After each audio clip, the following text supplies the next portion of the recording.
Bueno, muy buenos días a todos ustedes, bienvenidos a este nuevo espacio de actualidad y mercado. La verdad es que estamos muy contentos de poder compartir nuevamente esta mañana con ustedes.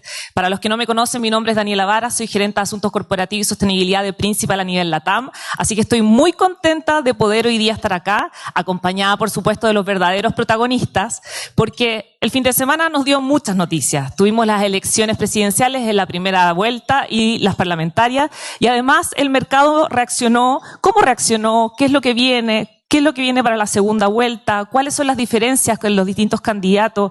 ¿Qué se espera de las próximas 4 semanas y del próximo año?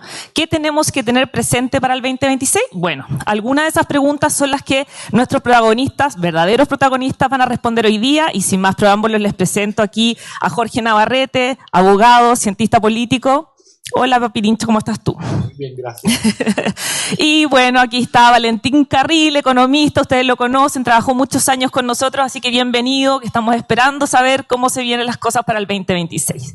Pero los terceros protagonistas son ustedes, y para eso ustedes, quienes están acá en el salón, tienen un QR donde pueden hacer llegar las preguntas, y los que están desde sus casas, oficinas o donde hayan elegido, tienen en la pantalla al costado derecho la posibilidad de hacer preguntas. Yo voy a estar mirando el celular, pero es solamente porque voy a estar atento a lo que ustedes me preguntan. Así que ustedes hacen las preguntas, yo los represento. Y sin más preámbulo, vamos a empezar con una pequeña detonación de nuestros panelistas, y entiendo que parte el señor Jorge Navarrete. Así que un aplauso para él.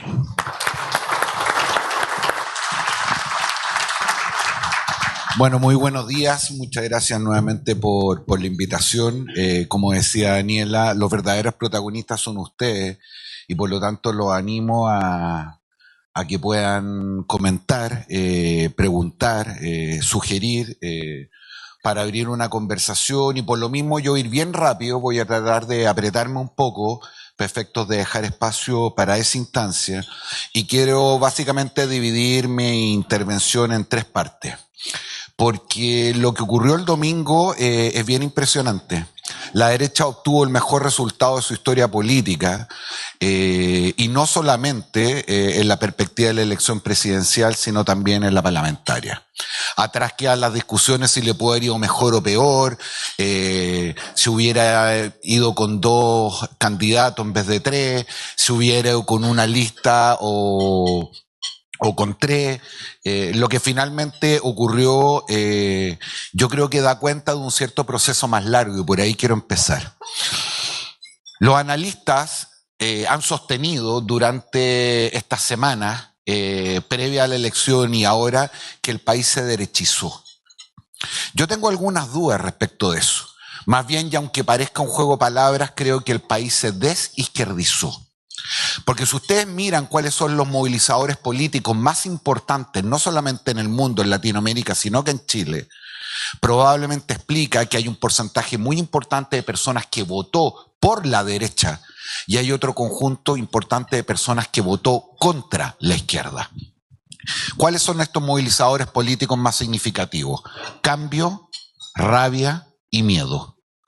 Esas son las 3 cosas que más movilizan hoy día a los electores. Y por lo tanto, cuando uno mira el proceso, tiene que interrogarse por qué Chile entonces se desizquierdizó. Yo identifico básicamente 3 razones que son la antesala a este resultado electoral. La primera es que vivimos lo que podríamos llamar la última parte del ciclo post-octubrista. Un proceso que dejó grandes ansiedades, muchas frustraciones, muchos temores, y que la izquierda no solamente avaló, que simbolizó como una cuestión importante, significativa y trascendental en su proyecto político. Hoy Chile no está mejor, ni en lo político, ni en lo social, ni en lo económico, mejor de lo que estaba antes del 19 de octubre. Y por lo tanto, hay un primer castigo a lo que fue la generación de un conjunto de ansiedades, de preocupación y de perjuicios por un grupo importante de la población, que se le atribuyen o se le endosan a un sector político. Hay una segunda razón por la cual Chile se desizquierdizó, y que básicamente tiene que ver con que las 2 grandes prioridades del país son cuestiones que a la izquierda le cuestan mucho, no solamente en Chile, sino que en el mundo. Seguridad y crecimiento económico. Seguridad porque extraña que una cultura política como la de la izquierda, la mía por cierto, soslaye la función fundamental que tiene un Estado, la primera, la más importante, que no es otra que garantizar la seguridad de los miembros de la comunidad política. Y por lo tanto, cuando el Estado no es capaz de hacer uso de la fuerza socialmente organizada, como decimos los abogados, para mantener el orden, ninguna de sus otras facultades o atribuciones adquiere mucho sentido.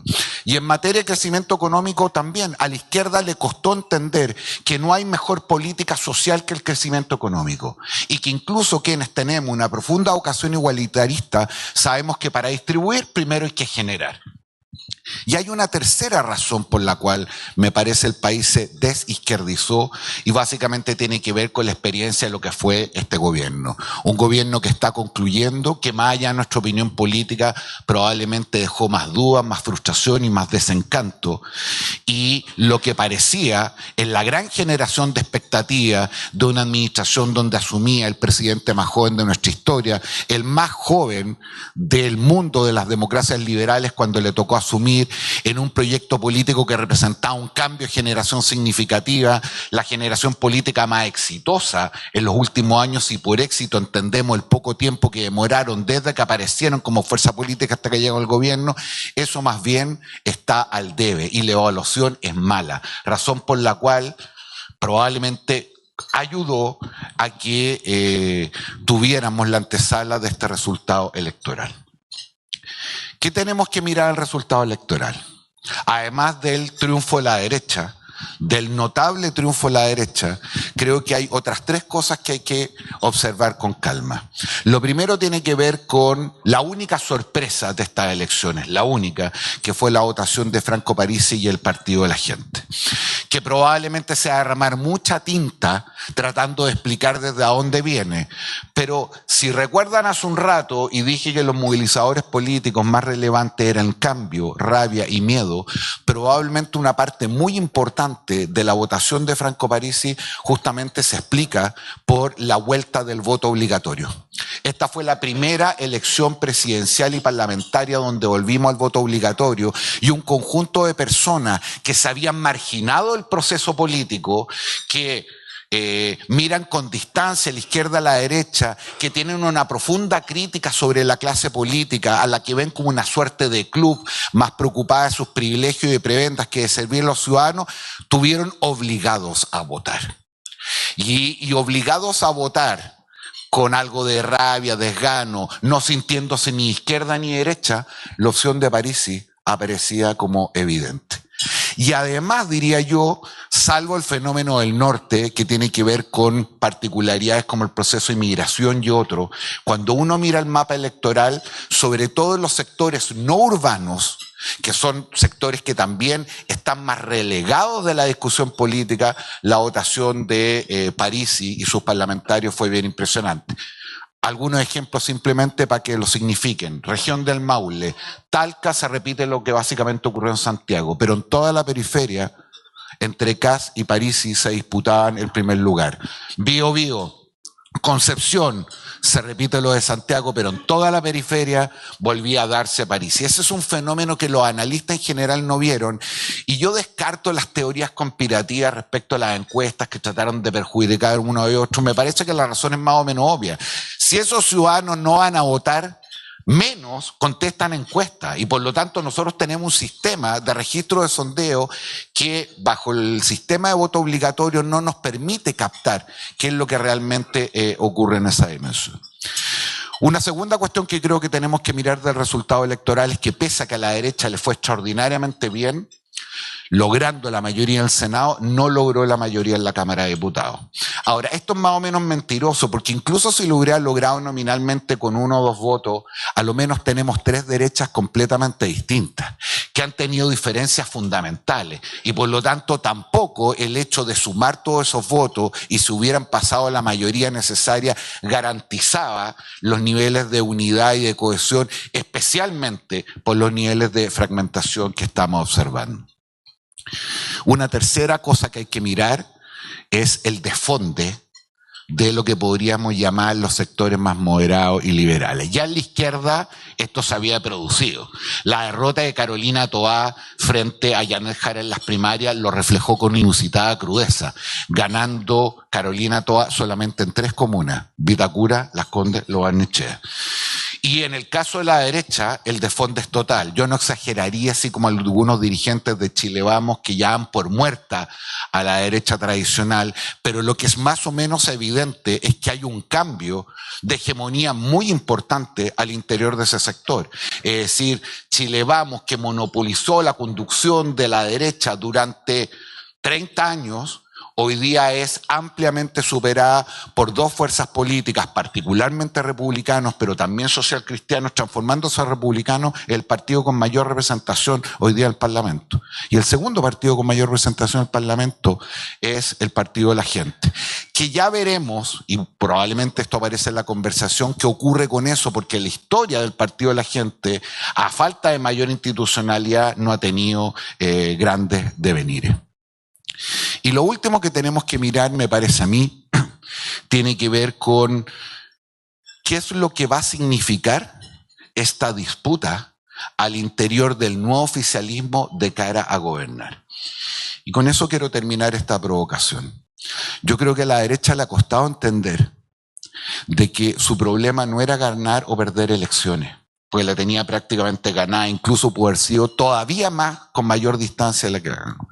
Lo que a la derecha le ha costado entender es que lo que está en cuestión tiene que ver con la gobernabilidad y por lo tanto la generación de expectativas respecto a lo que va a ser la próxima administración pudiera jugarle una tan mala pasada como ya le ocurrió al gobierno del presidente Gabriel Boric, que hablaba del gobierno que iba a terminar con los pitutos, que iba a terminar con los privilegios, que iba a terminar con los amiguismos, que iba a terminar con las discriminaciones. Bueno, y ahí está la lista de fracasos.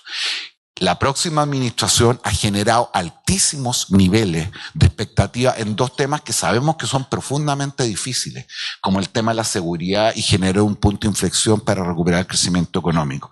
Razón por la cual es muy importante que la derecha muestre una cierta cohesión, que las derechas muestren mayor unidad, una suerte de concertación 2.0, si ustedes quieren, que la diversidad de ese sector genere unidad de propósito, un diagnóstico común y una fuerza para mover al país en una dirección distinta a las que lleva la inercia. Y por lo tanto, los primeros 90 días van a ser absolutamente claves. Como decía Bernard Shaw y repetía muchas veces Andy Warhol, no hay una segunda oportunidad para dejar una primera impresión. Es absolutamente clave lo que la próxima administración haga en los primeros 90 días, porque eso va a dibujar el camino. No solo va a dibujar el camino desde el punto de vista de la urgencia, sino que va a mostrar o va a intentar mostrar cuál es la foto final. Un ejemplo. Milei. ¿Por qué a Milei no le ha ido mal? Por no decir a algunos que le ha ido bien.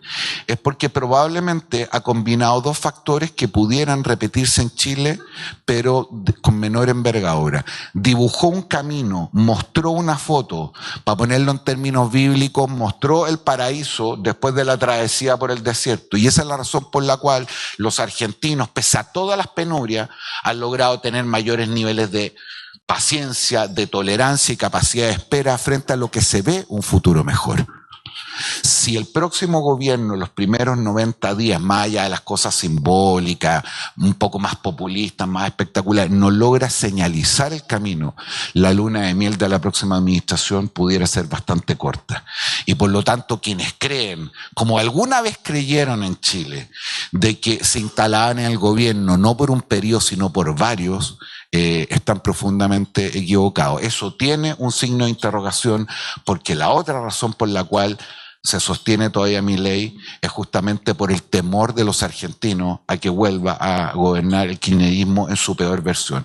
Pues bien, el miedo de la izquierda en un ciclo corto en Chile también se va a pasar relativamente luego, y por lo tanto las proyecciones de lo que viene por delante, las prioridades, y más allá de la declaración de un gobierno de emergencia cuya prioridad es seguridad y crecimiento económico, el resto del aparato público, como el resto del país, tiene que empezar a funcionar. Y termino entonces con lo obvio que ya he venido insinuando, y es que, salvo que me dé algo completamente extraordinario, que no avisoro en ninguno de los espacios de mi imaginación, el próximo presidente de Chile va a ser José Antonio Kast. Muchas gracias por la paciencia de haberme escuchado.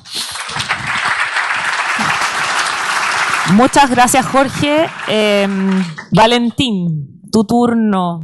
Gracias. Para dejarnos acá luego las preguntas. Estamos recibiendo las preguntas, ya les recuerdo que ustedes tienen el QR en las mesas y quienes están en su casa lo tienen a al costado derecho para que nos hagan llegar. Acá me llegan, así que por favor mándenlas.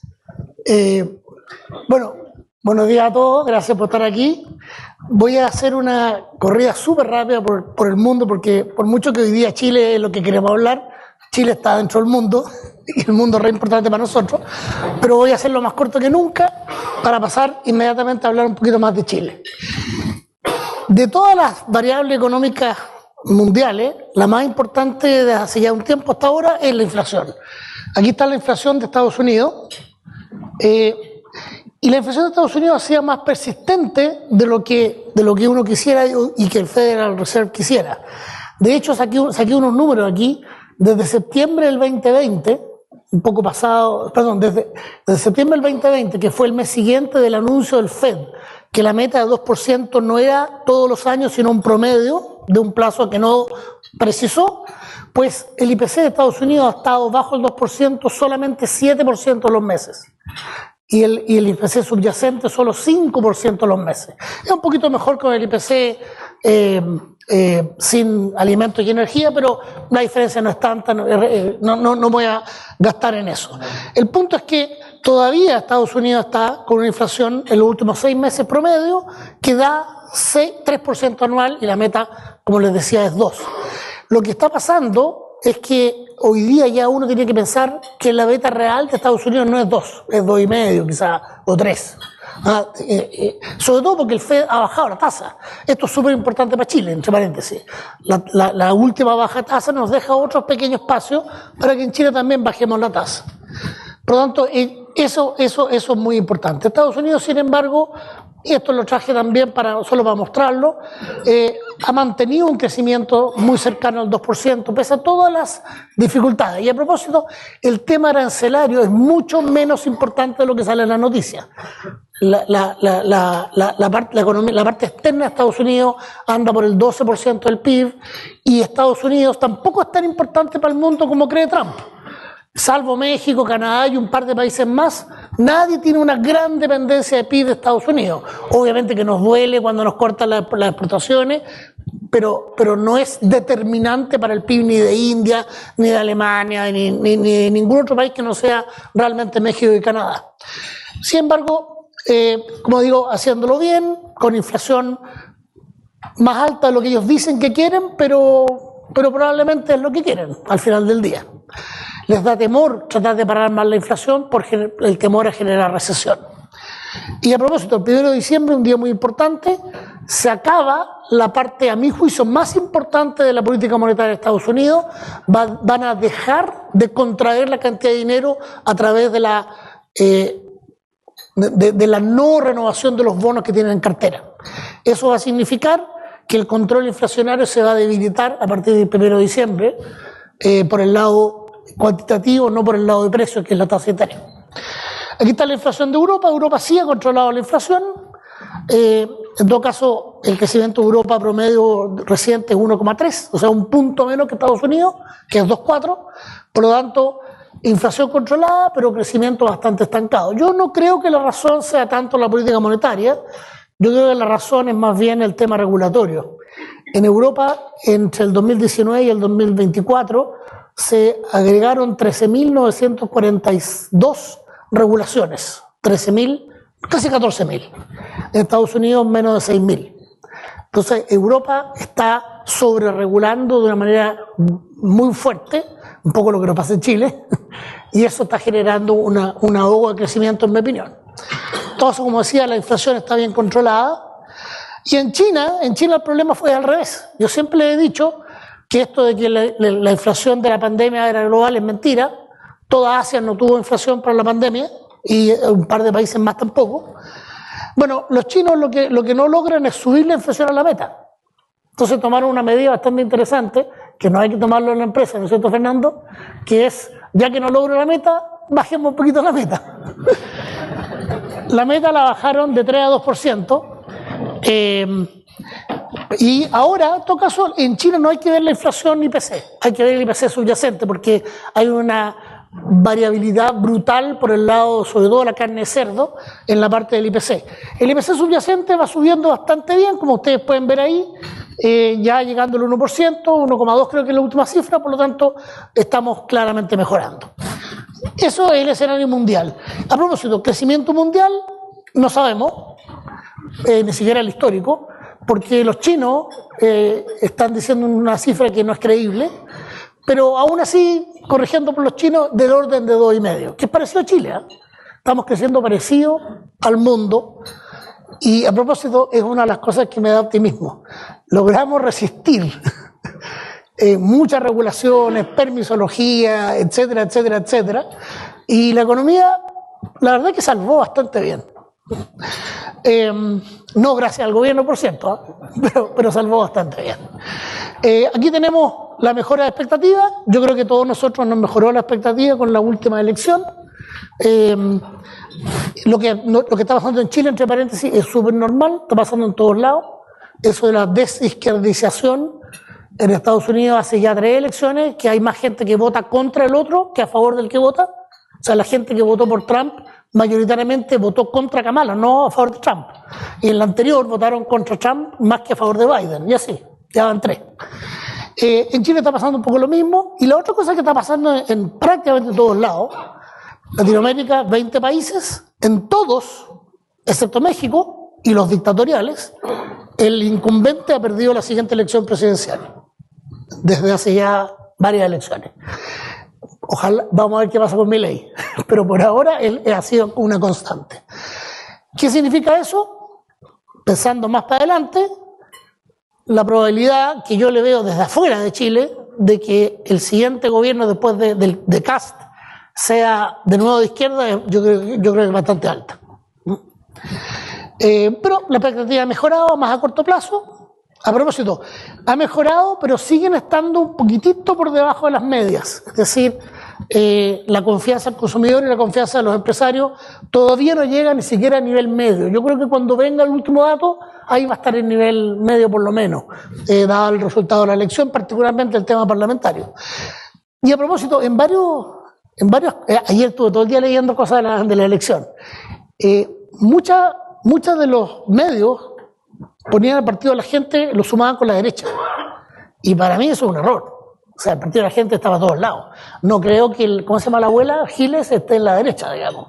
Entonces, ya explicó Jorge un poquito más, pero aquí lo que tenemos, a mi juicio, es una Cámara de Diputados donde la derechas, si es que se ponen de acuerdo, lo cual no es tan fácil, tiene 76, necesita 78 votos, y el partido de la gente puede ser cualquier cosa. Si apoyan 2, 3 de ellos a la derecha, puede que la cosa camine, si no, no va a caminar, lo cual, en mi opinión personal, no es tan malo. Me gusta que los gobiernos estén un poquito controlados, que no puedan hacer cualquier lecera, digamos. Aquí está lo del IMASEC. Le di hartas vueltas a este gráfico, pero al final decidí mantener el gráfico, que este es el nivel del IMASEC. El PIB y el IMASEC son producción en un periodo de tiempo. El IMASEC es mensual, indicador mensual de actividad económica. Entonces es un flujo mensual de actividad económica que estamos produciendo. Y como ustedes pueden ver, la economía, como les decía antes, ha ido efectivamente creciendo, y pese a que tenemos un área de la economía que no crece hace 15, 20 años, que es el sector minero. El sector minero parte en 100 aquí y termina en 90. O sea, se habla mucho de que Chile es un país minero, y lo es, porque esto es un flujo, o sea, siguen produciendo, y son la mayoría de las exportaciones y todo lo demás, pero el sector minero no crece. Es la economía no minera la que crece, que es el 90%. La inflación está parecido a Estados Unidos, bastante controlada, pero no plenamente. Aquí ustedes pueden ver, hubo una mejora brutal los últimos 3 meses en la medición de inflación que estoy usando de corto plazo, que es tomar los últimos 6 meses promedio. El realizado bajó de 3,56 a 2,40 y el IPC sin volátiles bajó de 4,41 a 2,75. O sea, los últimos 3 meses tuvimos una mejora sustancial en el control de inflación, incluso por debajo de la meta en el promedio de los últimos 6 meses. Eso es muy bueno para el futuro de la economía. Estoy tratando de ver aquí las notas que no se me olvide nada. Ahora, todo esto que hemos andado bien no es plenamente casual. Hemos tenido suerte. Como todos ustedes saben, el precio del cobre anda bien, 4,90 lo vi hoy día en la mañana. El precio del petróleo se ha mantenido bajo. Eso significa que los términos de intercambio que mide el Banco Central, que son todas las exportaciones y todas las importaciones, la relación de precios, mientras más arriba, más favorable, vendemos exportaciones más caras y las importaciones son más baratas. Nuestras importaciones son muy diversificadas, pero más o menos 10% afectadas por los temas relacionados con el petróleo y gasolina y otros químicos que es necesario para producir gasolina. Bajo ese escenario, hace años atrás, muchos economistas hicimos estudios y el ciclo económico de Chile depende mucho de esta variable. Es decir, la conclusión que yo estoy sacando, si Chile está creciendo del orden de 2,5, con un ciclo positivo de término de intercambio, quiere decir que nuestro crecimiento de tendencia de largo plazo debe andar por el 1,7. Ese es el número que estoy usando en mi modelo. Y eso es lo que tiene que cambiar ahora. ¿Cómo lo cambiamos? Podemos conversar un poquito de eso, pero antes déjenme terminar con el tipo de cambio. Que esta siempre es una pregunta que me hacen y es muy difícil de responder. Los mercados son bastante eficientes y por lo tanto predecir el tipo de cambio con mucha precisión repetidamente es bastante difícil.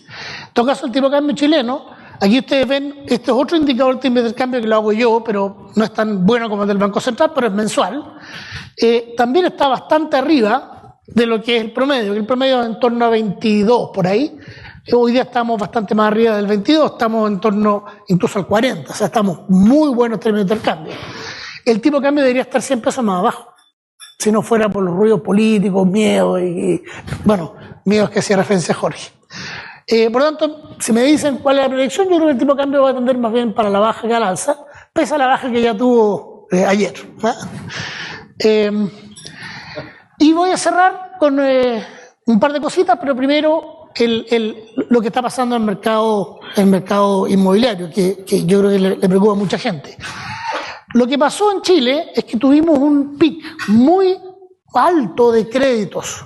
El valor del crédito era en promedio ponderado, casi llegó a ser 90% del valor de la vivienda. Nosotros en la época que yo trabajaba en Principal, en la compañía de seguro, no dábamos créditos sobre 80%. Porque el riesgo es muy grande, hay cualquier fluctuación, ya la casa vale menos que el crédito. Bueno, eso se acabó, pero además siguió bajando con todos los problemas que yo creo que todos conocemos, los retiros de la AFP, etcétera. El encarecimiento del crédito para la vivienda en un minuto llegó a ser 50%. O sea, antes yo compraba una vivienda a precio X con un dividendo de 100, ahora el dividendo era 150. Eso dejó fuera a mucha gente de comprar vivienda y causó lo que estamos viendo todavía, exceso de oferta en el mercado de la vivienda y dificultad para vender. En todo caso, volvimos a niveles que no son tan extraños. No estamos en niveles que uno diga vamos a volver a 90, no.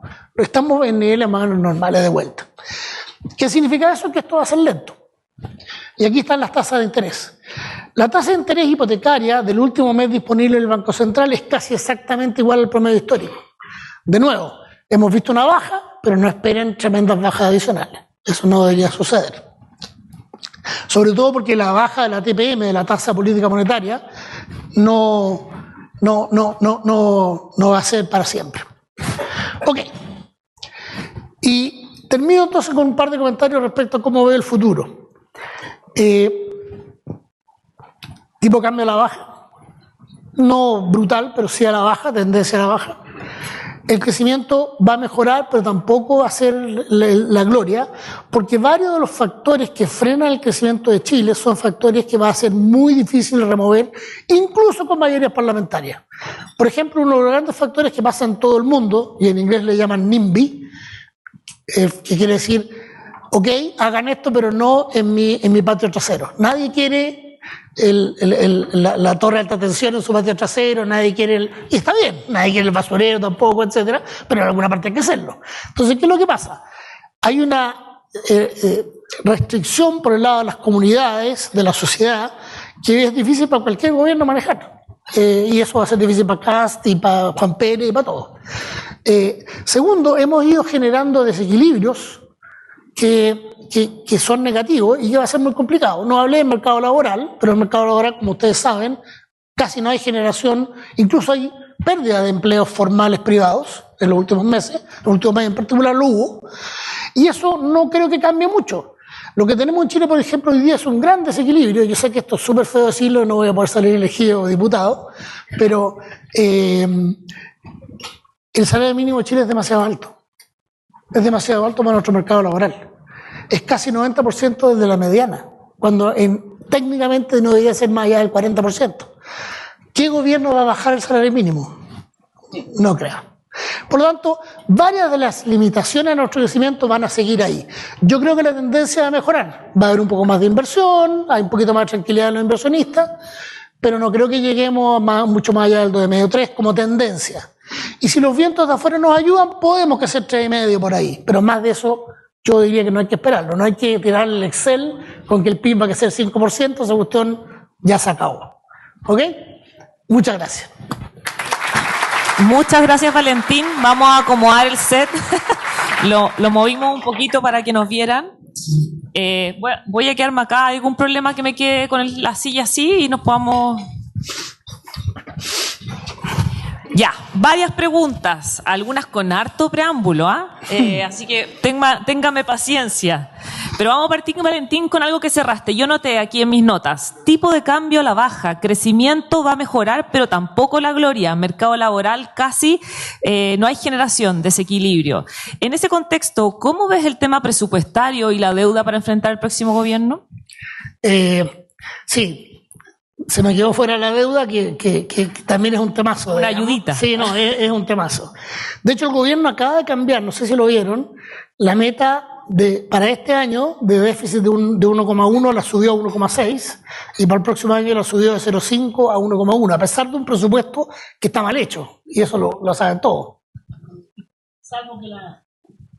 Salvo que la NEF acepte el 0% de aumento nominal de salario, la verdad que la cuestión no camina.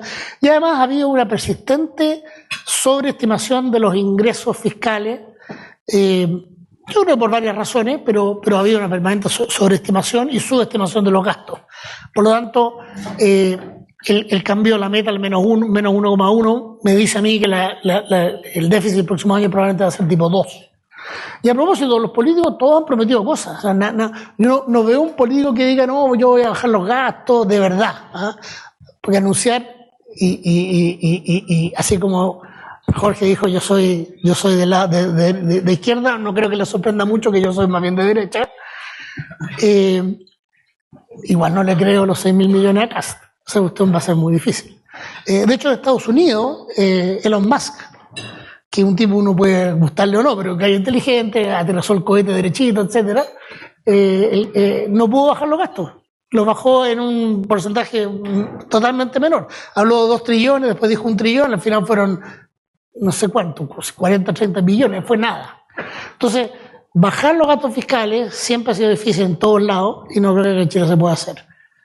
Así que el déficit es un problema y va a seguir siendo un problema, pero yo quisiera ponerle un poquito de paño frío. Los países en general tienen más deuda que nosotros. O sea, teníamos un punto de partida tan excepcionalmente bueno que a pesar de todo lo que le hemos embarrado, seguimos bastante arriba del promedio. O sea, alentadora respuesta. Pirincho, me voy a tomar de algo que planteaste también. Dijiste, es una exageración decir que Chile Vamos desaparece, más bien hay un cambio de hegemonía. Voy a tomar algunas preguntas y dicen, esto de que llegue la ultraderecha con tanta fuerza es una tendencia, es una moda mundial, llegó para quedarse o finalmente es un elemento que vamos a ver durante este periodo y en 4 años de nuevo vamos a tener otro movimiento hegemónico. Hay cosas que parecen ser tendencia y hay otras cuestiones que yo me miraría de forma más circunstancial. A ver, hay cierta tendencia en el mundo, Estados Unidos probablemente un buen ejemplo, pero Europa también lo es, de que el desencanto, la rabia, el cierto desprecio por la actividad política y las dudas sobre las bondades de la democracia empiezan a ser más capitalizadas por la ultraderecha que por la ultraizquierda. Al punto tal de que el viejo bastión de la izquierda, la clase obrera, es hoy día un sector político que vota por la extrema derecha en Europa, en Estados Unidos y en todos los lugares. Y yo creo que ahí efectivamente hay un fenómeno más estructural. Si ustedes se fijan, hoy día en esta elección, como en la elección pasada, en los sectores populares, urbanos, la derecha arrasó. Es decir, de las 30 comunas más pobres de Chile, José Antonio Kast ganó en 24. Y por lo tanto sí hay un cambio en una cierta fisonomía de carácter electoral del punto de vista de la composición sociocultural del votante, lo que lleva a cosas tan indignantes y miserables como hace una parte de la izquierda en hablar del facho pobre o derrotear un poquitito y mirar en menos esa preferencia de carácter electoral.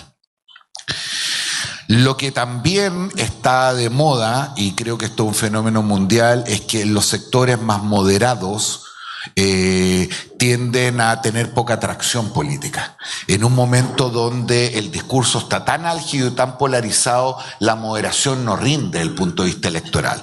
Y eso no solo explica, como lo dije antes, la debacle de los sectores moderados en la izquierda, sino que también lo que acaba de ocurrir en la derecha.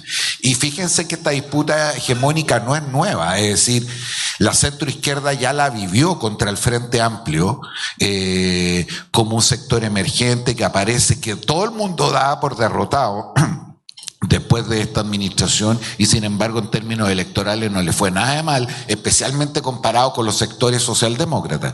Pues bien, esa disputa se empieza a repetir ahora en la derecha y la pregunta es cómo sobrevive sectores políticos de uno y otro lado que no logran en este escenario generar mayores niveles de tracción, adhesión y seducción a los ciudadanos. Lo que definitivamente no está de moda es ser moderado, es ser de centro, es ser liberal, en fin, más allá de lo que uno cree que está en el estereotipo de la encuesta. Y dicho eso, yo lo advertí, Valentín lo volvió a repetir, en América Latina, salvo un país, hace 20 años vivimos la alternancia. Los ciclos políticos en Chile particularmente son cortos. Que alguien suponga que está más o menos dado de que la derecha pudiera gobernar 2 periodos es que entiende poco lo que ocurre en política y particularmente en Chile. Les voy a poner solamente una línea para que se hagan la idea. Michelle Bachelet, su segundo gobierno, obtiene en segunda vuelta el porcentaje más alto que hemos visto hasta esa fecha. 4 años después, Sebastián Piñera saca la votación más alta que ha sacado la derecha en la historia de Chile hasta ese momento.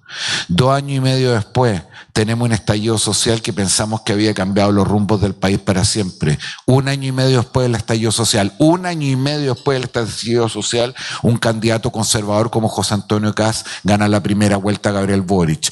Entre medio vivimos el torbellino y el vértigo de que más del 80% de la población quería cambiar la Constitución. Somos el único país en el mundo que ha fracasado sistemáticamente en 2 procesos seguidos.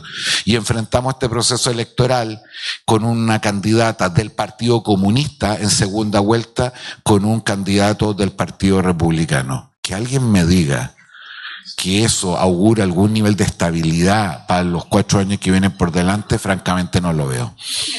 En esa lógica, te pregunto, el 56% de la elección pasada, Boric, con esa misma lógica, ¿deberíamos tener un alto porcentaje de triunfo de la derecha en esta elección? Cortito para... Sí, muy cortito, sí. Juégatela por un número. Yo creo que Janet Jara, más allá de lo que se ha especulado respecto de cuánto afecta o no su militancia política, en fin, tiene una condición de borde y un techo más o menos evidente, no tiene para dónde crecer. Kast puede crecer para su derecha, en el caso de Kaiser, puede crecer Kast para su izquierda, en el caso de Matei, y ya largamente podríamos discutir a dónde se van los votos de Parisi. ¿Para dónde crece Jara? ¿Para Marco? ¿Para Arte? Súmenle todos esos votos y son 2,5 puntos. Y por lo tanto la diferencia en segunda vuelta de no mediar algo extraordinario va a ser muy, muy... ¿Sobre 56? Sobre 56. Muy bien, gracias, Pirincho. Valentín, ¿qué señales debe dar el nuevo... No, aquí para los dos en realidad. Voy a tomar esta pregunta de los dos porque Pirincho habló de los primeros 90 días, que me llamó la atención porque en el caso de Bachelet han pasado algunos años, pero eran 100 días, como que se la jugaban en 100. Ahora son 90 días. Y aquí te ponen a ti, Valentín, ¿qué señales debe dar el nuevo presidente en los primeros 30 días para empezar la estabilización de la economía y evitar volatilidad? Y lo mismo te pregunto, Pirincho, a 90 o 30 días, ¿cuáles deberían ser las primeras decisiones del próximo gobierno? Bueno, yo decía que para mí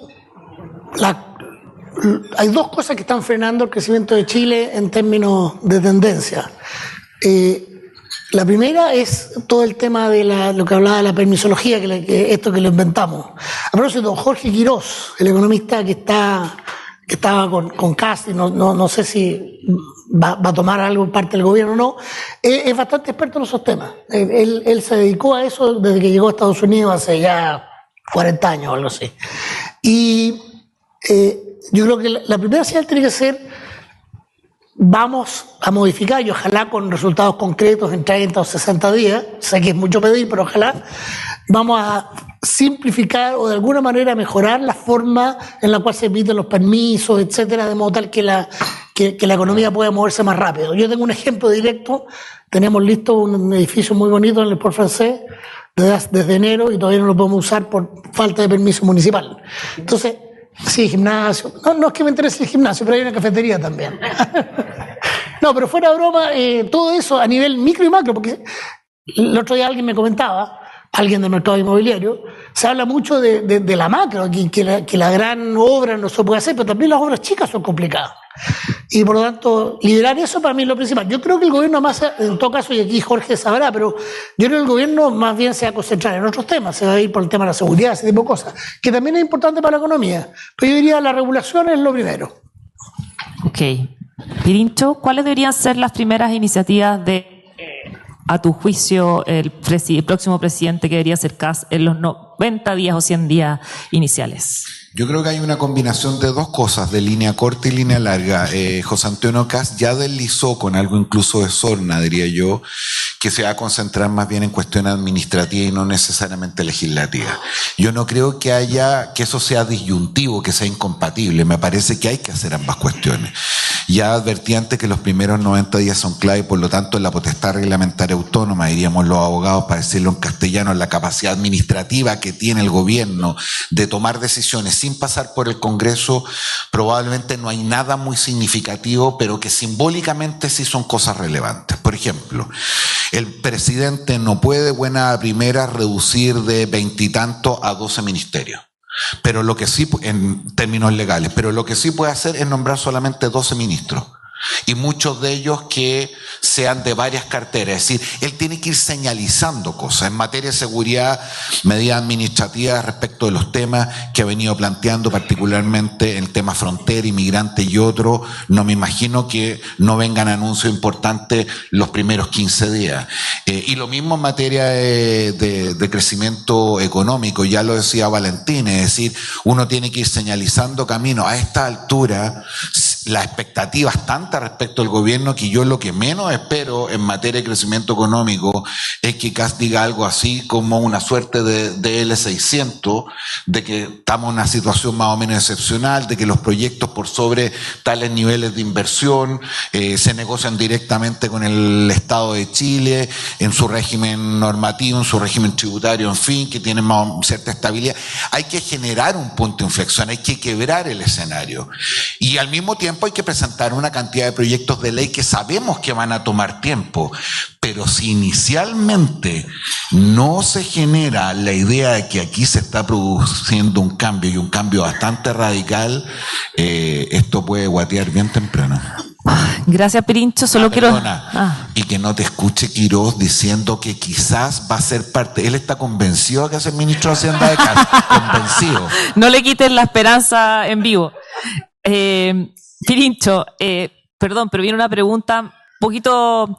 Dice... no sé si hostil, pero dice en el fondo si a la candidata Jara le jugó a favor o en contra el intentar desvincularse del gobierno. Si uno ve su resultado del domingo, no fue el mejor. De hecho, estuvo bajo el 30% de flote o de base que ha tenido en las encuestas del actual gobierno. Y la pregunta compleja es que si tú crees que finalmente, dado ese escenario, sabiendo que todo da como augurio que Kast va a ser el presidente que viene, ¿dejará su militancia en el Partido Comunista? A ver, respecto a lo primero, el 30% no es un apoyo al gobierno, es un apoyo al presidente Boric. Y esta distinción es bien significativa porque en este mar de desilusiones, particularmente algunos, el activo principal del gobierno sigue siendo el presidente. Y por lo tanto, yo no veo que el hecho de haber tomado distancia el gobierno la haya perjudicado. Me parece que era lo más o menos obvio, y como también cierta mayor moderación que escuchamos su discurso, especialmente comparado con el de la primaria, que también es obvio. En el caso de ella no tiene para dónde avanzar hacia la izquierda, obviamente, y tiene que transitar hacia los sectores más moderados. Y de esa perspectiva creo que no hace mucha diferencia, porque la impostación política es una cuestión que finalmente se ve y se castiga. Es decir, si hay un atributo que ha tenido Janet Jara que yo valoro y que fue particularmente relevante en la primaria, no tanto en la primera vuelta electoral, es cierta autenticidad, ¿no? Demostrarse como es. Y ella ha sido militante comunista desde que tiene razón, uso razón prácticamente. No sé si le pone algo políticamente que deje de serlo, y creo que sí es un retroceso sobre un cierto valor que ella ha logrado plasmar, aunque eso electoralmente no tenga toda la rentabilidad que se quiere. Muchas gracias, Pirincho. Nos vamos a ir a economía pura aquí, Valentín. Dos temas que preguntan. La primera que la voy a decir porque me parece, me hace sentido. ¿En Chile hay alguna estimación del peso de la economía informal? ¿Hay alguna estimación de cuánto representa eso, dado las políticas que hay que el próximo gobierno tiene que tomar? Y la segunda es, ya, tú dices que la minería no se mueve, seguimos en un crecimiento. ¿Hay algo para volver a sentir que ese es el motor de nuestra economía y que genere turbo a lo que necesitamos de crecimiento? La primera pregunta, bueno, los economistas hemos hecho de todo. Incluso se ha calculado cuál es el golpe más importante en golf, que es la salida, no el pattern, por si acaso, para los que juegan golf. Entonces, obvio que hay cálculos de todo. Y sí hay cálculos de la economía informal, pero por su propia naturaleza son cálculos bien aproximados. El último que yo vi es que la economía informal en Chile era del orden de 25% del PIB, o sea, nuestro PIB real es 25% más de lo que se mide, que es un número un poquito bajo comparado con Latinoamérica. Latinoamérica anda por el 30 en general, en Perú, por ejemplo, y otros países. En Argentina creo que es un poquito más incluso. Entonces, no es un número que esté muy diferenciado de los otros países, pero ese es el nivel. Ahora, formalizar es súper difícil, así que yo no veo que haya un gran cambio por ese lado. De hecho, este número ha estado súper estable los últimos 30 años. Yo diría que hace 30 años era del orden de 28, hoy día 25, no creo que cambie mucho. Respecto a la segunda pregunta, la minería enfrenta yo diría de manera más fuerte que la economía, el tema que yo hablaba antes de la permisología y el tema de que no hagan cosas en mi patio trasero. Por lo tanto, la mayor forma de mejorarla a mi juicio sería liberar eso, lo cual es súper difícil porque la minería es bien sucia, digamos. Hay que hacer hoyos en los cerros, tirar la tierra, el agua, etc. Pero si eso se puede hacer con nuevas tecnologías o algún avance, yo creo que eso sería extraordinario para Chile, sería muy bueno. Oye, cortita esta pregunta, pero te la voy a hacer al tiro. ¿Cuáles son los 3 sectores o los sectores que tú estimas que son más sensibles a que gane Jara o que gane el candidato Kast? ¿Qué sectores dirías que son los más sensibles en ese sentido? Chumaya. Uno al menos. No, está bien. Yo diría el sector financiero siempre es bien afectado por quien gana por el tema regulatorio y también porque el sector financiero es muy sensible al crecimiento. Por lo tanto, yo diría el sector financiero debería ser el más beneficiado con este triunfo de la derecha. El sector inmobiliario también podría ser un poquito beneficiado porque la derecha tiende a ser un poquito más permisiva pero aunque eso depende mucho de las economías locales. Y Eso. me quedo en 2, porque sea corto. Gracias, Valentín. Ya, vamos acá, Pirincho, a la pregunta de, aquí pusieron fenómeno Parisi. ¿Ya? Candidato sorpresa, resultado no esperado, dijiste que tú no le atribuyes la responsabilidad a las encuestas porque las personas básicamente no respondemos y casi que vamos, o sea, los que fueron, tú dices que fueron por la obligatoriedad del voto. Y lo que preguntan acá es en el fondo si esto podemos pensar de que es un fenómeno tipo Meo, de hace algunos años, dicen aquí otros nombres, que se inflan en un momento, que aparecen como muy fuertes y luego se van matizando en su espacio, o tú ves algo más permanente en él y en el Partido de la Gente? Buena pregunta, porque ni tanto ni tampoco. ¿A qué me refiero? A mí me parece que lo que es permanente, y vamos a seguir asistiendo, es a la capitalización política de fenómenos de rabia, de distancia, descontento con la clase política. Y me parece que en este Franco Parisi ha venido representando bien eso. No soy ni derecha ni izquierda, no soy del club de los políticos, estoy con las personas que da lo mismo el resultado de las elecciones porque mañana tenemos que ir a trabajar igual. Ese discurso no solo no va a la baja, va a la alza probablemente. Ahora, la pregunta es si eso está necesariamente asociado siempre a Franco Parisi. A mí me parece que él ha tenido la cualidad de ir manteniendo y conquistando y seduciendo ese electorado más que otro. El caso Marco, que más bien ha venido a la baja sistemáticamente, Marco representaba una cosa distinta en su momento. Ahora, francamente, no sé qué representa, pero en su origen representaba una alternativa a una cierta izquierda, a una centroizquierda concertacionista que en ese momento representaba a Frey. En el caso de Parisi y en el caso de los descontentos no se puede poner en clave ideológica, en clave política, porque justamente respecto de eso es lo que quieren salir. Ahora, ¿podrá haber alguien que pueda reemplazar a Parisi? No lo sé, pero ese fenómeno va a seguir presente. Y es sorpresa, acordémonos que en la elección pasada Parisi también salió tercero. Le ganó a Sichel. Es decir, ese fenómeno viene en alza. Aquí la gran sorpresa fue lo cerca que estuvo el segundo y el desastre que significó el desfonde de Matei en el último mes, que la llevó a un quinto lugar. Pero podremos largamente discutir si las encuestas, que crean o no crean, en realidad pudieron haber delimitado los escenarios. Yo en general conozco a muchas de las personas que hacen encuestas. Me parece que además hay gente especialmente calificada, es toda gente honorable, y creo que justamente el voto que está detrás de Parisi es un voto que, insisto, no contesta encuestas. Era muy difícil predecir este salto, muy difícil. Vamos a ir a preguntas cortas porque nos quedan poquitos minutos, así que panelistas, por favor, preguntas cortitas. Valentín, ¿crees que el Ipsos se dispare las expectativas que pudiese ganar el candidato o ya está eso está dentro de de lo que espera el mercado de derecha. Sí, dispararse es una palabra muy fuerte, pero yo diría que va a seguir subiendo, porque por mucho que la noticia sea sube, probable, casi segura, no es lo mismo que segura. Por lo tanto, yo creo que va a haber otra pequeña alza con los resultados de la elección, que yo comparto con Jorge, que lo más probable es que va a ganar Kast, pero todos lo sabemos.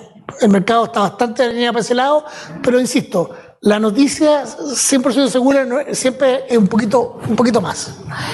Gracias, Valentín. Jorge, ¿cómo ves el tema del orden público si gana Kast? ¿La izquierda va nuevamente a salir a las calles como acción política como lo vimos anteriormente? Esa pregunta me la vienen haciendo en todas las conversaciones y siempre respondo lo mismo y lo respondo con esta imagen. A 3 meses del estallido social, nuestro principal problema no era tener 1.500 personas en la calle destruyendo plazas, saqueo y generando desorden. Nuestro principal problema a 3 meses del estallido social es que en las encuestas de opinión, más del 60% de los ciudadanos consideraba que era legítima la violencia como un método de movilización política. Y por lo tanto lo que estaba detrás era la legitimidad de ahí lo que estaba ocurriendo. Como siempre digo, hay que diferenciar siempre a quien puso un fósforo a la razón por la cual ardió toda la pradera. Eso, el escenario ha cambiado profundamente. Ha cambiado profundamente respecto de la tolerancia de las personas, respecto a sus ofuscaciones, respecto al miedo de que algo así pueda volver a ocurrir. Por lo tanto, ¿es posible que tengamos 1.500 personas tratando de armar desorden a lo largo del país en un gobierno de José Antonio Kast? Sí. ¿Llevará eso a un movimiento que pudiera parecerse incluso desde lejos a una suerte de estallido social? Por ningún motivo. Porque no está la legitimidad para eso. Al revés. Es decir, en el estallido social a una chiquilla que estaba protestando se la agarraba del pelo, que no era nada, y teníamos graves denuncias de violación a los derechos humanos. En el gobierno de Kast, por lo menos en la primera parte, y no porque sea el gobierno de Kast, sino porque la gente está hasta la tusa, a un ciudadano que saque un arma en una manifestación, un carabinero le podrá pegar un tiro entre los ojos y no se va a quejar ni el gato Félix. Gracias, Jorge. Valentín, ¿algo que mirar del país vecino, Argentina? ¿Alguna oportunidad? ¿Algo que tú dirías que ojalá el próximo gobierno, quien sea, mire con interés? A ver, yo creo que el fenómeno Argentina, primero que nada, es una demostración de los extremos, ¿cierto? O sea, Milei es un tipo bien especial y, como bien decía Jorge, la verdad que las cosas en Argentina siguen complejas, pero la gente ve este futuro supuestamente mejor, ojalá que le resulte. Yo tengo todavía la duda por el lado de que él prometió dolarizar y no lo hizo. En Argentina, justo fui la semana pasada a Argentina y la verdad que tú puedes pagar todo con dólares, ya está como informalmente dolarizado, digamos. Con lo cual la inflación dejaría de ser un problema. Entonces esa promesa no la cumplió. Sin embargo, la gente todavía le cree y le fue muy bien en las elecciones. Y lo que me comentaban allá es que incluso los antiguos peronistas están como arrimándose un poco al fenómeno Milei. Con lo cual puede que esta cosa siga. Y si esa cosa sigue, en un país grande al lado de nosotros, que le vaya bien, va a tener mayor demanda por nuestras exportaciones. Para nosotros eso es muy bueno, ojalá que ocurra. No sé realmente para dónde va la pregunta, pero lo de Argentina puede ser buena ayuda para el Chile de los próximos años. Gracias, Valentín. Jorge, Congreso.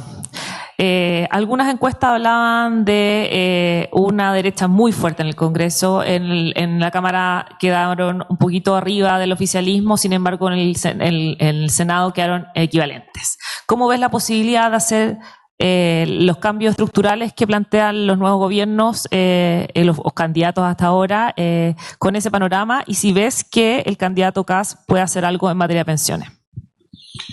A ver, respecto a lo primero, sí, efectivamente los resultados electorales del Congreso de la Cámara de Diputados, siendo muy, muy buenos, para que pongamos estas cosas para la derecha, digo, para que pongamos esta cosa en perspectiva, estuvieron un poquito por debajo de las predicciones. Ahora, es medio mentiroso suponer que si hubieran tenido la mayoría formal en la Cámara de Diputados, las cosas hubieran cambiado radicalmente. Porque, insisto, los niveles de fragmentación que existen, pese a que desaparecieron 15 partidos en esta elección, 15, incluyendo Evópoli, quiero avisarle a algunos. ¿Evópoli va a desaparecer, Pirincho? Es decir, según la ley electoral, deberían desaparecer 15 partidos que no logran el porcentaje de votación o el número parlamentario, y Evópoli bajo eso debería desaparecer. Pero igual tenemos altísimos niveles de fragmentación, entonces aunque hubieran tenido una mayoría nominal, probablemente la negociación, la transacción, el acuerdo no era una opción, es siempre una obligación. Y en este caso en particular, más todavía cuando el Partido de la Gente tiene la pretensión de ser una suerte de partido bisagra, un partido que se declara no ideológico, sumamente pragmático, cuyo principal líder va a volver a Estados Unidos, para volver un año antes de las próximas elecciones, como ha venido haciendo, y esto no es una crítica, es básicamente hacer un registro de lo que viene ocurriendo, y tengo severas dudas de que incluso el Partido de la Gente funcione como un bloque de manera permanente. De hecho, ya el ciclo pasado no ocurrió. Entonces, el gobierno de Kast, si es que resulta electo, que es lo más probable, de todas maneras, tiene que tener un margen de negociación, porque incluso las grandes reformas, las más importantes, aunque requieran un quórum simple, en términos políticos muy importante darle sostenibilidad en el tiempo. Entonces, mayoría circunstancial, especialmente en ciclos de alta alternancia, es un muy mal negocio. Y otro tipo de reformas requieren quórum diferente. Y respecto al tema previsional, mira, lo único que está a la vista es que durante la campaña, en el comando José Antonio Kast, se generó una cierta tensión por el famoso echado préstamo, que él considera, o consideraba, ya vamos a ver cuando otra cosa es con guitarra en el gobierno, de que eso rompía un cierto principio básico e importante, y es que todo el esfuerzo individual va a capitalización personal. Para hacer esa reforma o para revertir esa reforma es un buen ejemplo de lo que estamos hablando. No le va a bastar una mayoría simple, sino que requeriría algún nivel de consenso un poquitito mayor. El resto de la reforma, para bien o para mal, como por ejemplo en el caso de licitación y otros más para mal, tengo severas dudas de que haya cambios muy significativos en el periodo que viene.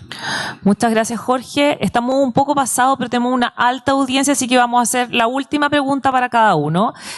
Valentín, ¿cuáles son las claves que tenemos que tener en la cabeza para el mercado en economía para el 2026? Y Jorge, ¿qué es lo que deberíamos ver en las próximas 3 semanas a nivel de a dónde van a ir a buscar los votos, todo eso que queremos saber? Valentín. Bueno, la economía, yo creo que voy a volver a lo mismo. Yo creo que el tema de cómo se maneja la burocracia que permite la inversión, yo creo que la gente va a tener ganas de invertir más, pero para que esas ganas se canalicen hay que flexibilizar los procesos. Hay otras cosas que hacer, por ejemplo, efectivamente tratar de mostrar, así como Milei está mostrando el futuro después del desierto, mostrar que de alguna manera vamos a parar la deuda fiscal antes del 50%. México siempre ha tenido tipo 50% a propósito, ¿no? Entonces, la idea es que si bien es cierto vamos a pasar un par de años subiendo la deuda, que en algún minuto esto se va a detener. Lo de la deuda es súper importante porque si el gobierno se endeuda a través del gobierno mismo o indirectamente, bien, no es el gobierno, pero el Banco Central, eso le quita capacidad de endeudamiento al sector privado y reduce también el crecimiento. Por lo tanto, ese sería, yo diría, el segundo factor a nivel macroeconómico importante.